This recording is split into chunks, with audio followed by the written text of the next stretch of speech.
अस्सलाम वालेकुम। कैसे हैं आप सब? उम्मीद करती हूँ आप खैरियत से होंगे। आज मैं आपको बॉक्स ट्राउज़र बनाना सिखाऊंगी।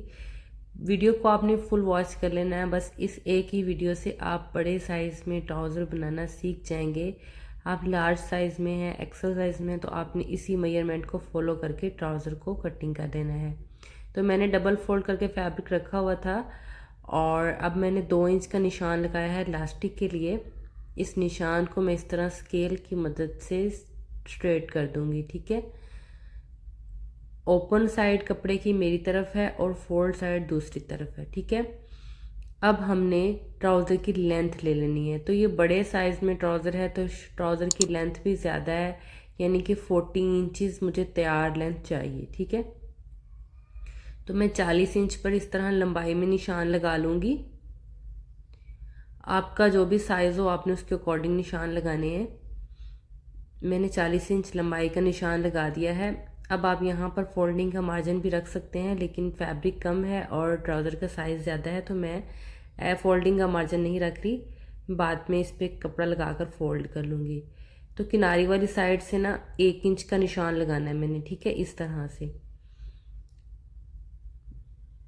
1 इंच का निशान लगा दिया है किनारी वाली साइड से मैंने, और इस निशान को पांचे तक इस तरह हमने स्ट्रेट कर लेना है। थोड़ी थोड़ी दूरी पे मैंने निशान लगाए और इनको मैं स्केल से इस तरह स्ट्रेट कर दूंगी।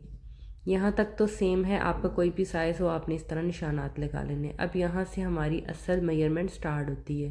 लार्ज साइज़ में ये ट्राउज़र है तो हमने आसन के लिए निशान लगाना है 13 इंच पे। ठीक है, ये तैयार 14 इंच आ जाएगा हमारे पास। 13 इंच का एक निशान लगा लिया मैंने लंबाई में, और अब हमने इस निशान को इस तरह थोड़ा सा स्ट्रेट कर लेना है, क्योंकि हमने थाइस की मेजरमेंट इसी निशान के साथ लगानी है। तो जो भी आपकी थाइस का साइज़ हो आपने लगा लेना है। ये बड़े साइज़ में ट्राउज़र है तो मैं ये निशान 14.5 इंच पे लगाऊंगी, 14.5। ठीक है, उम्मीद करती हूँ आपको समझ आ रही होगी। 14.5 इंच पे मैंने निशान लगा लिया है इस तरह से। अब हमने जो 14.5 इंच का निशान लगाया है उस निशान से पीछे 2.5 इंच का एक निशान लगाना है, 2.5। ठीक है, यहाँ से हमारी राउंड शेप आएगी 2.5 की। तो 2.5 इंच का निशान लगाने के बाद अब हमने इस निशान से यहाँ तक का डिस्टेंस मेजर करना है कि कितना आ रहा है हमारे पास। तो ये मेरे पास 12 इंचज़ आ रहा है, 12 इंचज़। ठीक है, ऊपर से भी हमने 12 इंच का ही निशान लगा देना है यहाँ से। ठीक है, अब इन दोनों निशानों को इस तरह सीधा कर लेंगे। स्ट्रेट करने के बाद आपने यहाँ से शेप देनी है, ज़्यादा गुलाई नहीं करनी आपने, बस हल्की सी गुलाई देनी है। जिस तरह से मैं दे रही हूँ आपने देखना है, और इस तरह से बस जैसे बॉट शेप होती है उस तरह से आपने गुलाई दे देनी है। तो यहाँ तक समझ आ गया होगा आपको। इसके बाद हमने पांचे के लिए निशान लगाना है, तो आप इस पांचे को ज़्यादा बड़ा या छोटा भी कर सकते हैं। तो मैं ये निशान 11 इंच पे लगा रही हूँ, 11 इंच का पांचा। ये फ्रंट की मेजरमेंट है, तो जब ये बैक से थोड़ा बढ़ाएंगे तो पांचा 1 से 1.5 इंच और बढ़ जाएगा। ठीक है, 11 इंच का मैंने निशान लगा दिया है। अब इस निशान को 10 इंच तक ऊपर बिल्कुल सीधा हमने रखना है। ठीक है, बॉक्स ट्राउज़र में हम 10 इंच तक इस तरह पांचे को बिल्कुल सीधा रखते हैं।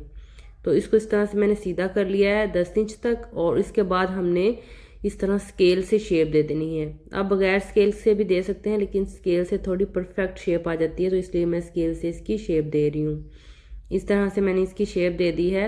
अब आपने इसकी कटिंग करनी है। फ्रंट साइड की मैंने ये मेजरमेंट की है, तो आपने हाफ इंच सिलाई का मार्जिन छोड़कर कटिंग करनी है। ठीक है, आधा इंच आपने सिलाई का मार्जिन रखना है निशानों से, और फिर आपने इस तरह कटिंग कर देनी है। पांचे से मैं बिल्कुल साथ कटिंग करूँगी, क्योंकि मुझे नीचे एक्स्ट्रा कपड़ा लगा के पांचा फोल्ड करना है। तो आधा इंच का मार्जिन मैंने सिलाई का पहले ही छोड़ दिया था जब मैंने लंबाई का निशान लगाया था। ठीक है, यहाँ से भी इस तरह आपने आधा आधा इंच कपड़े को छोड़ते हुए सिलाई का मार्जिन और कटिंग कर लेना है। और अब हमने ऊपर से भी यहाँ से भी आधा आधा इंच छोड़कर कपड़े को इस तरह कटिंग करना है। उम्मीद है कि आपको मैंने बहुत ज़्यादा आसान तरीके से समझाया है। इस वीडियो के बाद आप बॉक्स ट्राउज़र अच्छे से कटिंग कर लेंगे। अगर किसी और साइज़ में भी आपने बॉक्स ट्राउज़र की कटिंग देखनी है तो मुझे बताइएगा, मैं उस पर भी वीडियो बना दूँगी। तो फ्रंट साइड को इस तरह से फोल्ड कर लेते हैं, और बैक साइड के लिए हमने कपड़े को सीधा करके बिछा देना है। इस तरह से आपने कपड़े को बिछा लेना है। किनारी वाली साइड मेरी तरफ है, फोल्ड वाली साइड दूसरी तरफ है, और इस तरह मैंने कपड़े को बिछा दिया है। ठीक है, अब आप फ्रंट साइड को इसके ऊपर सेट करना है और यहाँ से आपने 1 इंच बढ़ाना है कपड़ा। ठीक है, अक्सर वीडियोस में आसन वाली साइड से बढ़ाना सिखाते हैं, तो मुझे भी वो बढ़ाना आता है, लेकिन मैं आपको आसान मेथड में बता रही हूँ कि इस तरह से भी आप ट्राउज़र को बढ़ा सकते हैं। ठीक है, 1 इंच का निशान लगा लेना है, या फिर अगर आपके पास इस तरह स्केल है तो स्केल को रखना है और स्केल की चौड़ाई के साथ साथ आपने इस तरह स्ट्रेट मार्किंग कर लेनी है। ठीक है, अगर आपने वीडियो को लाइक नहीं किया तो जल्दी से मेरी वीडियो को लाइक कर लें, मेरे चैनल को भी सब्सक्राइब कर लें, ताकि आपको मेरी हर आने वाली नई वीडियो की नोटिफिकेशन मिलती रहे। अब आसन वाली साइड से हमने 2 इंच बढ़ाना है, यहाँ से आप 2.5 इंच भी बढ़ा सकते हैं, और मैं 2 इंच बढ़ा रही हूँ क्योंकि फैब्रिक हमारे पास इतना ही है। अब हमने इसको इस तरह से शेप देनी है। ठीक है, यहाँ से बराबर होगा और फिर यहाँ से हल्की हल्की गुलाई देते हुए हमने इसको इस तरह से मिला देना है। ठीक है, और इस निशान के ऊपर ही मैं कटिंग कर लूँगी। ये देखें, ऐसे ये हो गया। उसके बाद हमने आसन वाली साइड की भी कटिंग करनी है, तो यहाँ से मैं बैक साइड को भी आधा इंच और बढ़ा दूंगी। ठीक है, क्योंकि ये बैक का पल्ला है तो इसको हम थोड़ा लूज ही रखेंगे ताकि हमें उठने बैठने में परेशानी ना हो। तो आधा आधा इंच मैंने इस तरह से बढ़ा दिया है।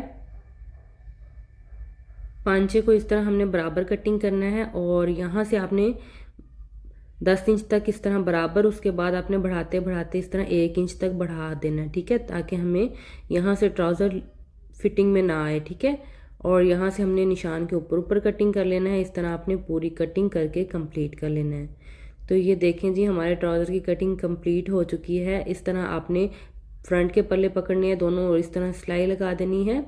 इसी तरह बैक के पल्ले दोनों पकड़ने हैं और आपने इस तरह सिलाई लगा देनी है। ठीक है, उसके बाद आपने फ्रंट साइड को इस तरह से खोलना है ऐसे, और इसके ऊपर अपने बैक साइड को रखना है। जो बैक के 2 पीस हमने जोड़े हैं इस तरह उनको रखना है, और साइडों से इस तरह इन दोनों को आपस में मिलाते हुए आपने आधे आधे इंच कपड़े का मार्जिन लेकर जो हमने कटिंग में छोड़ा था आपने सिलाइयाँ लगा देनी है सीधी दोनों तरफ। ठीक है, उम्मीद है कि आपको समझ आ गई होगी। मेरा ही मकसद था आपको ट्राउज़र की कटिंग बताना। स्टिचिंग तो बहुत सिंपल है। अगर आपको डिटेल में वीडियो चाहिए तो मुझे बताइएगा, मैं आपको उस वीडियो का लिंक दे दूँगी। और मैंने ट्राउज़र में इलास्टिक कैसे डालते हैं इस पर एक डिटेल वीडियो बनाई हुई है, अगर आपने देखनी हो तो मुझे बताइएगा, मैं आपको उसका लिंक भी दे दूँगी।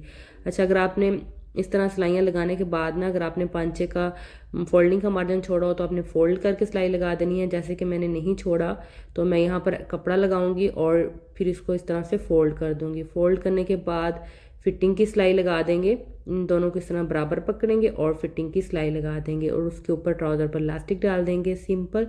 तो ये है जी हमारा बॉक्स ट्राउज़र, जो कि बहुत ईजी स्टेप में मैंने आपको बनाना बताया है। ये देखें, यहाँ से कोई सिलाई में खिंचाव नहीं है, बिल्कुल परफेक्ट तरीके से ये स्टिच हो चुका है। बड़े साइज़ में ये ट्राउज़र था। उम्मीद है कि आपको अच्छे से समझ आ गई होगी। अब आपको बनाने में कोई मुश्किल नहीं आएगी। फिर भी कोई पॉइंट क्लियर नहीं हुआ तो आप पूछ लीजिएगा। ये देखिए, मैंने फ्रंट पे बेल्ट और बैक पर इलास्टिक। ठीक है, अगर आपको इसकी वीडियो चाहिए तो कमेंट कीजिएगा। Thanks for watching.